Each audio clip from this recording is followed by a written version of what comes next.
many lessons, and we should pay attention to its signs because we might be heading towards World War III. One way to understand today's events is to look for clues from the past. But cherry-picking historical events to forecast the future is a risky exercise that it oftentimes only reinforces our biases. So, I want to do something different. Instead of comparing historical examples with what is happening now, I will examine 4 major dimensions of life: the social, economic, political, and military dimensions. And I will analyze key trends within each one of those dimensions in 3 critical moments in history: before World War I, before World War II, and today. So, let's begin with the social dimension.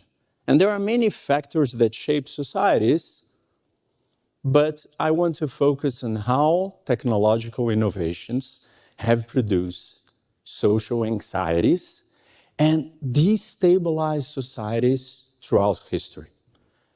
Before World War I, the Second Industrial Revolution was transforming life with electricity, cars, phones, mass production, and more. While many celebrated these advances, they also disrupted societies. For instance, machines replaced workers, and new farming techniques uprooted populations from the countryside. These led to insecurity and resentment. At the same time, traditional authorities, such as churches and monarchies, they were questioned at that time. And new mass movements, they emerged, such as labor unions and nationalist leagues.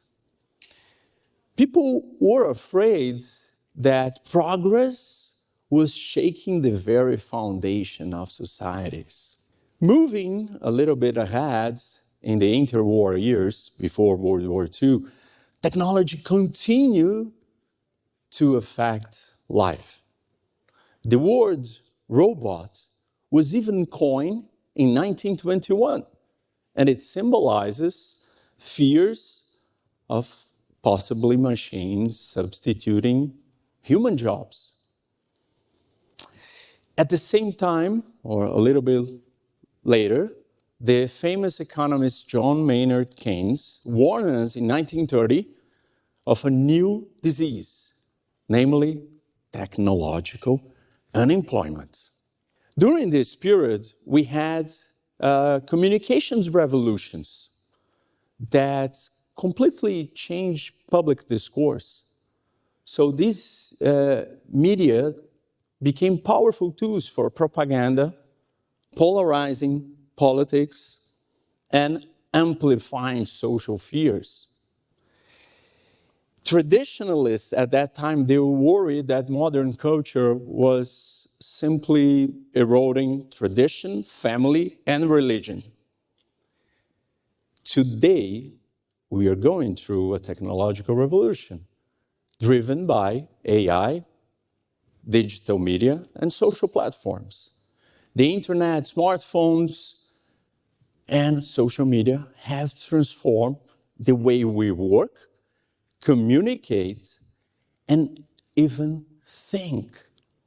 Psychologists, they debate how digital life is affecting children's development, while concerns over privacy and surveillance and AI-driven job loss continue to grow. Technologies are spreading ideas across the globe, but also they are amplifying frustrations, fears, and divisions faster than ever before. In short, technological progress brings incredible benefits, but they also breed insecurity, resentment, and uncertainty.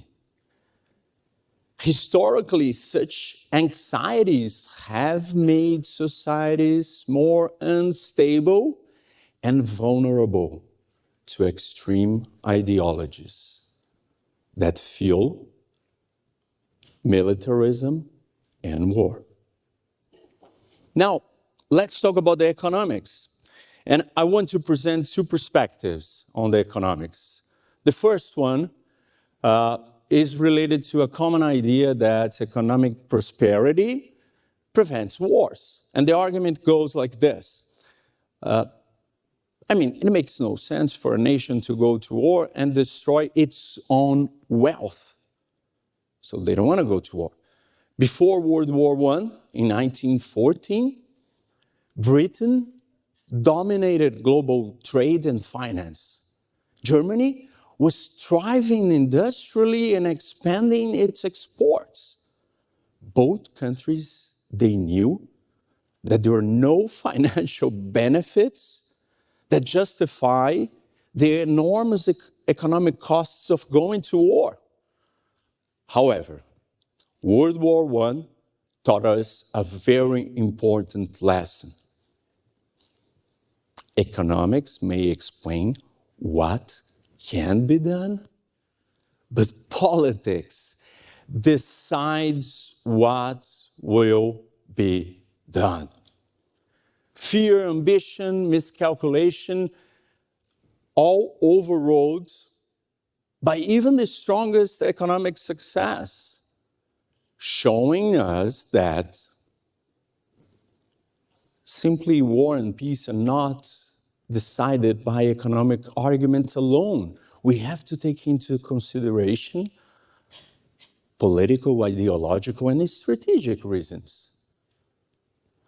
Okay, so what is going on with the second perspective? And the common perspective says the following. People assume that nations, they want to be wealthy and powerful.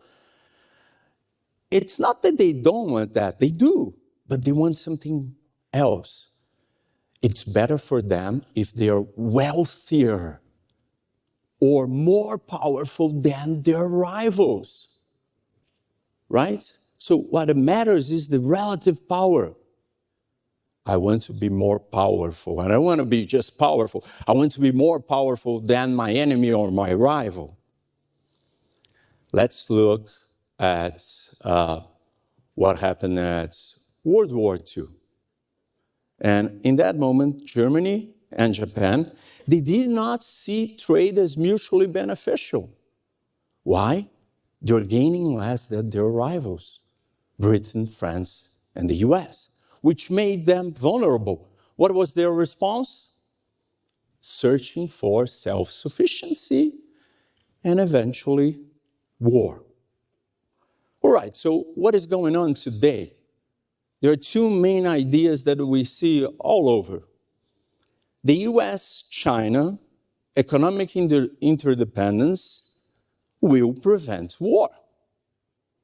Really? I just told you what happened in World War I, right? So economics alone do not determine geopolitical outcomes. We have to consider political, strategic, ideological, and many other factors. When we think of what is going on after, or what happened after the COVID-19 pandemic and Russia's invasion of Ukraine, at that moment, states realize that it's too risky to be really dependent on your rival. So as nations reassess today their economic dependencies, they are all moving towards one thing, or actually two: self-sufficiency and economic nationalism, just like before World War II. History reminds us that wars are not only caused by economic situations, but we have to take into consideration political factors and relative power. All right, so let's go to the political dimension. Here, I want to talk about polarization. And polarization not only divides societies, but ultimately, it might destroy the political order. Polarization comes in many forms. Divided media, political battles, legislative deadlocks, contested elections, and its worst form, political violence. And that's when armed groups emerged because they don't trust institutions to resolve the disputes of society. What we have in World War I, before that actually, in the Balkans, there is deep polarization and many nationalist movements clashing against the Austro-Hungarian Empire. And that led to the Serbian group, the secret Serbian group, Black Hand, to assassinate the Archduke Franz Ferdinand in 1914, which wasn't an isolated event. It was the result of years of political violence in a fractured society that triggered World War I. Now, what do we have before World War II? The same situation. Germany, the Weimar Republic, was struggling with escalating polarization, and violence became common. Assassinations of key political figures, such as the finance minister in 1921 and the foreign minister in 1922, they demonstrated this. Soon, at that time, all political factions, from the right, the center, and the left, they had their own militias. And obviously, this brought instability, and we know the rise of authoritarianism and World War II. What do we have today? Very interesting and scary in some ways. January 6, 2021. The attack on U.S. Capitol. Some Trump supporters contested the result of the election. That is a clear example where polarization became violent. More recently, several assassination attempts against President Trump. Polarization and violence in the United States is coming from all sides. But this is not only the US. Let's look at Germany. There's a deep surge or a big surge in political violence in Germany. Over the last 5 years, more than 10,000 attacks on politicians. While the far-right supporters of AfD have committed a lot of attacks against other politicians, the politicians from AfD themselves, they are a frequent target for this political violence. As you can see, the signs are really big, and when we analyze what history shows us, we realize that once armed groups emerge, compromise becomes impossible and conflict inevitable. If polarization nowadays has reached this level, society or the political order is on the brink of collapse. Now let's go to the final dimension, the military dimension. And here I want to focus on alliances, because they are key to understand how conflicts become worldwide disasters. Wars, or world wars, they don't start as global wars. They begin as regional wars. And then a regional problem becomes this big problem because of the alliances. Let's take a look at World War I before that. We had a dispute between Austria and Serbia, and because of the alliance, it escalated to become an European war. And once Britain joined, it became a global war. The same thing happened in World War II. We had 3 regional conflicts, separated conflicts, initiated by 3 different countries. Germany won an hegemony in Europe. Italy sought an empire in the Mediterranean and Africa. And Japan wanted to control China and Asia Pacific. World War II only became a world war when the United States entered the war after the Pearl Harbor attack. So, how is this related to today? We already have 2 regional wars.